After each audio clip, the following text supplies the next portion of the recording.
It's interesting to note an earlier quotation from Jane and wonder what it was that changed her mind.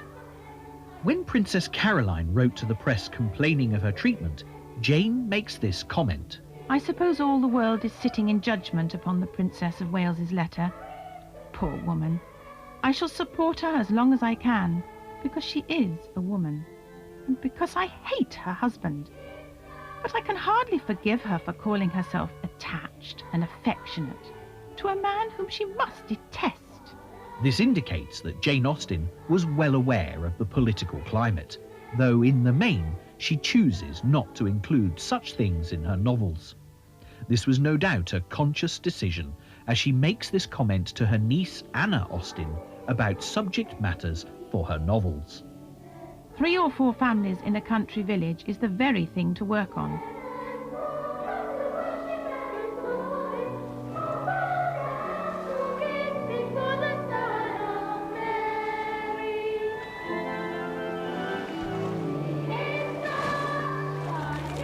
The last chapter of Jane Austen's life is a very sad one.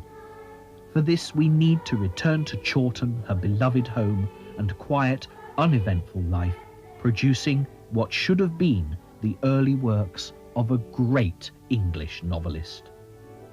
Jane's untimely death deprived us of so much. It was in September 1815 that it became evident that something serious was wrong with Jane. Henry was obviously very concerned about her, describing her symptoms as causing a deep and incurable decay. By the May of 1816, Jane was suffering from back pain and even tried taking the waters in Cheltenham in the hope of finding a cure. Jane even writes of her own symptoms, as no doubt by this time she was becoming really rather worried. I am more and more convinced that bile is at the bottom of all I have suffered, which makes it easy to know how to treat myself. It is hardly surprising, therefore, that Jane Austen had developed in some quarters a reputation for being cross and bad-tempered, and who can blame her?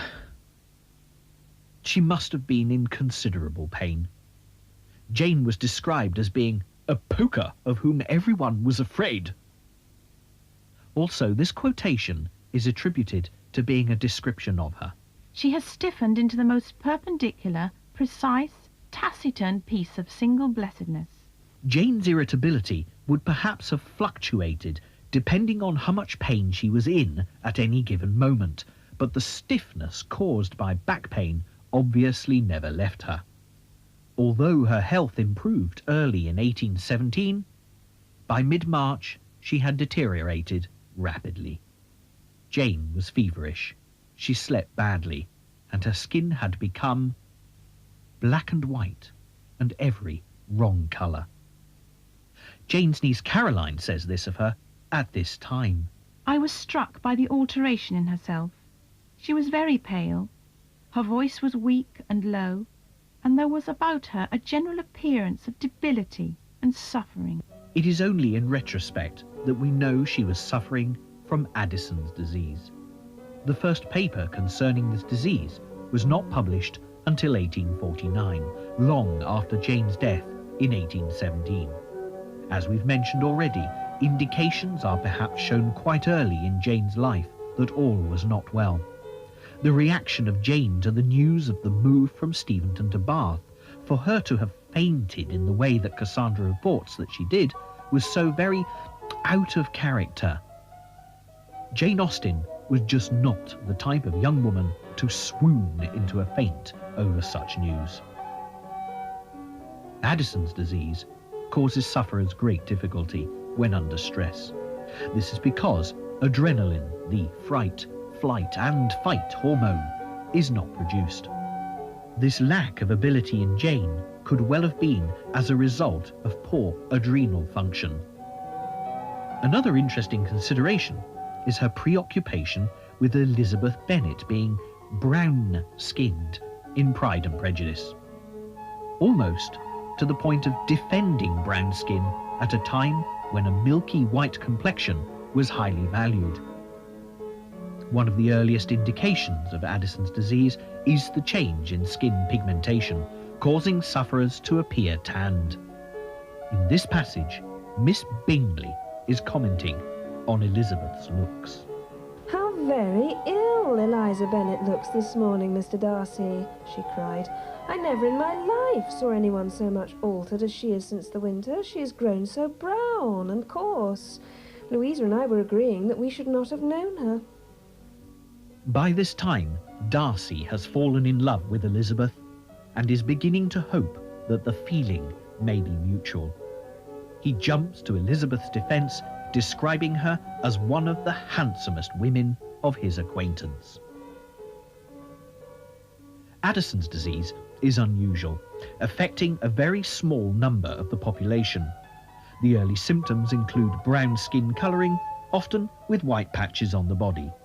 This would perhaps explain why Jane describes her skin as being black on white and every wrong colour.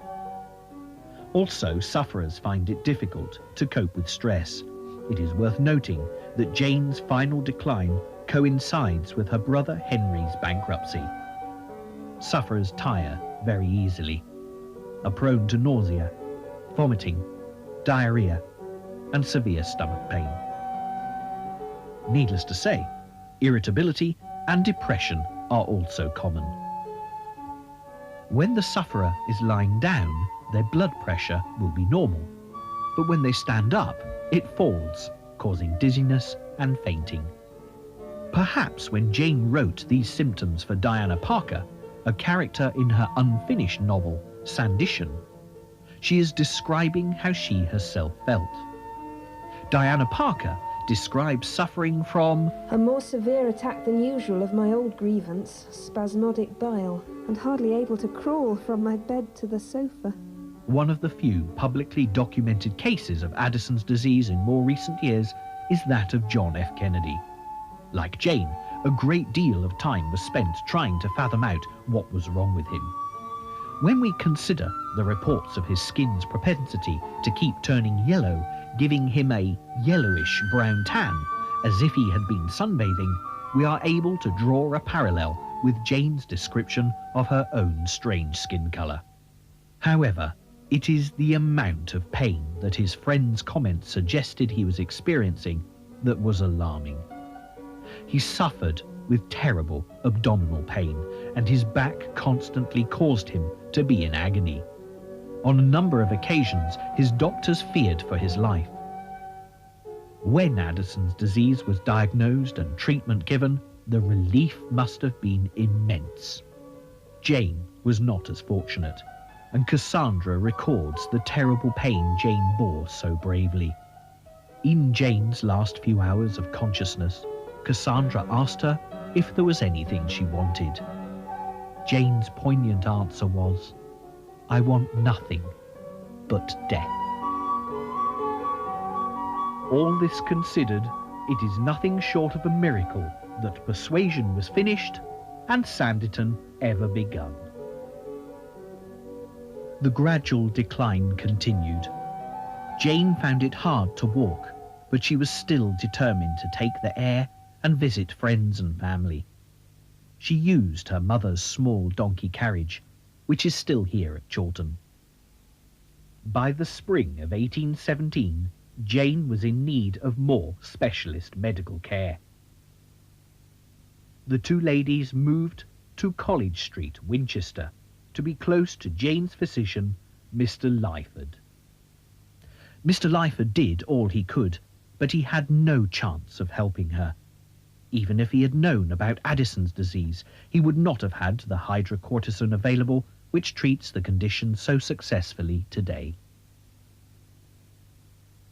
Jane Austen died in the arms of her beloved, faithful Cassandra, aged just 41, at 4:30 in the morning on Friday, the 18th of July, 1817.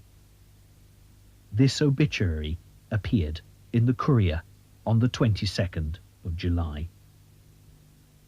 On the 18th inst. at Winchester, Miss Jane Austen, youngest daughter of the late Reverend George Austen, rector of Steventon in Hampshire, and authoress of Emma, Mansfield Park, Pride and Prejudice, and Sense and Sensibility. She was buried at Winchester Cathedral in the North Aisle on the 24th of July, a large slab of black marble marking the place. So what of our phenomenon? Why does the author of 6 novels based in late 18th century England have versions of her work delighting television and cinema audiences in the late 20th century worldwide? If we could put this question to Jane herself, she would no doubt say that the answer was simple. Jane Austen wrote about subjects of interest to all, regardless of time and place. She wrote about communities and social behaviour, the stuff of life. The major theme of her novels is love. There are many plots which twist and turn. For example, boy meets girl, girl meets boy. They fall in love, girl loses boy, boy finds girl, they still love each other, they marry and live happily ever after. It's no wonder the novels have a familiar ring to them. Gossip, love, romance, intrigue, even marital infidelity, and all of these presented with the lightest of touch and the greatest of humour. Human nature is such that her work is irresistible. Jane Austen's novels will be read, watched, listened to, and enjoyed for centuries to come, because she wrote well, her language is timeless, and she told a good story that has something for everyone. Her work is uplifting for many reasons, the main one being that whatever the trials and tribulations of the characters, good always triumphs over evil, resulting in the inevitable happy ending. It is a pity that the most interesting story, that of Jane herself, did not have a happy ending. Her early death deprived her friends and family of her wit and companionship. The deprivation to the world of literature is greater still, as Jane Austen was undoubtedly at the beginning of her writing career, and not as her untimely death forced her to be at the end. Jane should, however, be given the last word. These lines from Elizabeth Bennet in Pride and Prejudice eloquently sum up Jane Austen's playful approach to everything she did. I hope I never ridicule what is wise or good. Follies and nonsense, whims and inconsistencies do divert me, I own, and I laugh at them whenever I can.